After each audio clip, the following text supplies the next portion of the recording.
नमस्कार प्यारे बच्चों। पिछले वीडियो में हम लोगों ने अधातुओं के गुणधर्म पढ़ लिया था और एक छोटी सी हेडिंग उपधातु के बारे में जान लिया था। यह जो हमारा चैप्टर है पूरा धातु और अधातु पे डिपेंडेंट है।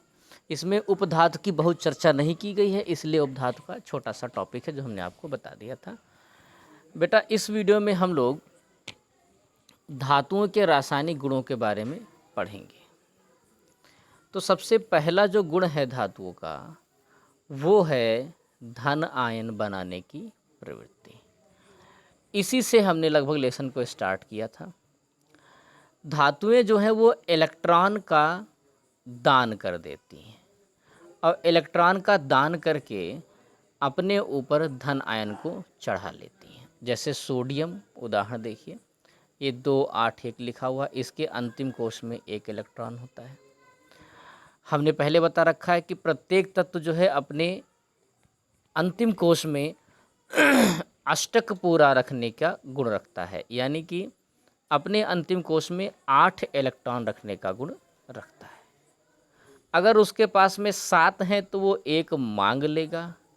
अगर अंतिम कोश में एक ही है तो वो क्या उसको 7 मांगे से मिलेगा?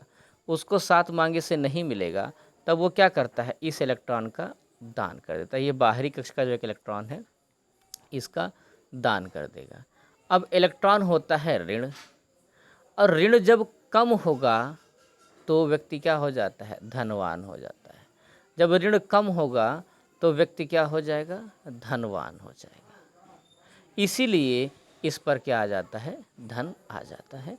तो धातुएं जो हैं वो इलेक्ट्रॉन का त्याग करके धन आयन बनाने की प्रवृत्ति रखती हैं। अगली हेडिंग है धातुओं का वायु में दहन। वायु में दहन का मतलब है ऑक्सीजन से क्रिया। जब धातुओं को वायु में जलाया जाता है तो यह ऑक्सीजन से क्रिया करके उसका ऑक्साइड बना लेती हैं। ये जैसे लेसन नंबर 1 का उदाहरण हमने लिया था। ये मैग्नीशियम को जब ऑक्सीजन की उपस्थिति में जलाया जाता है तो मैग्नीशियम ऑक्साइड का निर्माण करते हैं। ऐसे कॉपर को जब जलाया जाएगा तो ये कॉपर ऑक्साइड का निर्माण करेंगे। अगली हेडिंग धातुओं के ऑक्साइड बनाने का गुण। ये वही चीज़ है, ऑक्सीजन से क्रिया करना या ऑक्सीजन की उपस्थिति में जलना, दोनों एक ही बात है। ये धातुओं से क्रिया करके क्या बनाएगा, ऑक्साइड का निर्माण करेगा। दोनों सेम उदाहरण है। अगला हाइड्रोक्साइड बनाने का गुण। आपको पता है ऑक्सीजन से क्रिया करने पर ऑक्साइड बनता है और OH से क्रिया करके ये हाइड्रोक्साइड का निर्माण करता है। OH कहाँ से मिलेगा, पानी से मिलेगा। जब धातुएं जल से संयोग करके हाइड्रोक्साइड का निर्माण कर लेती हैं। देखिए, ये सोडियम जो है वो पानी से अभिक्रिया करके 2NaOH यानी सोडियम हाइड्रोक्साइड और H2 गैस को मुक्त करता है। मेन है कि ये हाइड्रोक्साइड का निर्माण करेगा। किससे, पानी से क्रिया करके, पानी से उसको OH मिल जाता है। अगला अम्लों से क्रिया करके। धातुएं अम्लों से क्रिया करती हैं, ये हमने आपको बताया था।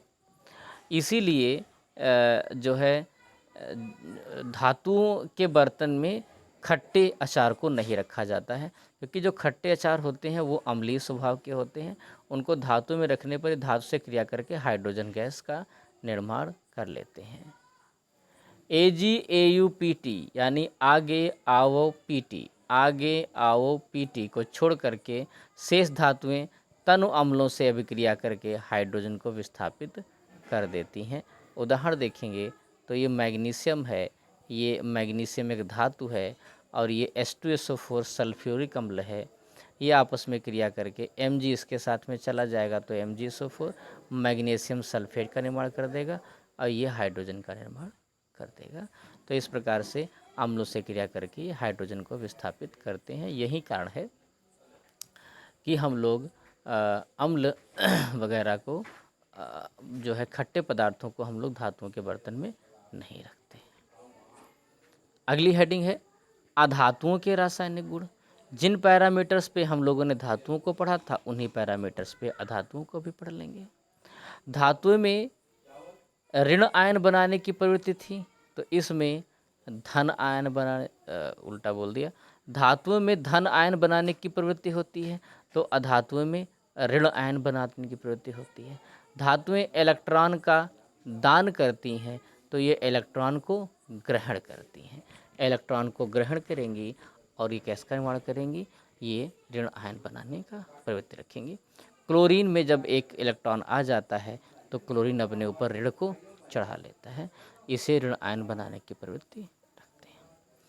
अब ऑक्साइड और हाइड्रोक्साइड जो हैं ये दोनों सेम धातु के भांति हैं। तो देखिए धातुओं की भांति ही अधातु भी ऑक्सीजन से क्रिया करके ऑक्साइड का निर्माण कर लेती हैं। इससे सल्फर O2 से मिलकर के सल्फर डाइऑक्साइड बना लेते हैं। हाइड्रोक्साइड धातुओं की भांति अधातुएं भी जो है हाइड्रोजन से अभिक्रिया करके इसका हाइड्रोक्साइड का निर्माण हाइड्राइड का निर्माण कर लेती हैं। ये गलती से हाइड्रोक्साइड इसमें लिख गया है, यहाँ पर जो है वो हाइड्राइड का निर्माण होना चाहिए। तो ये हाइड्राइड का निर्माण कर लेती हैं धातुओं के भांति धातुओं के भांति। अम्लों से क्रिया, यहाँ पर अंतर पैदा हो जाएगा, ये अम्लों से कोई क्रिया नहीं करती। धातु अम्ल से क्रिया करती हैं, अधातुएं अम्ल से क्रिया नहीं करती। तो इस वीडियो में इतना ही। इसमें हम लोगों ने धातुओं और अधातुओं दोनों के रासायनिक गुणों को पढ़ लिया है। कोई दिक्कत हो तो कमेंट बॉक्स में ज़रूर बताएं। नमस्कार।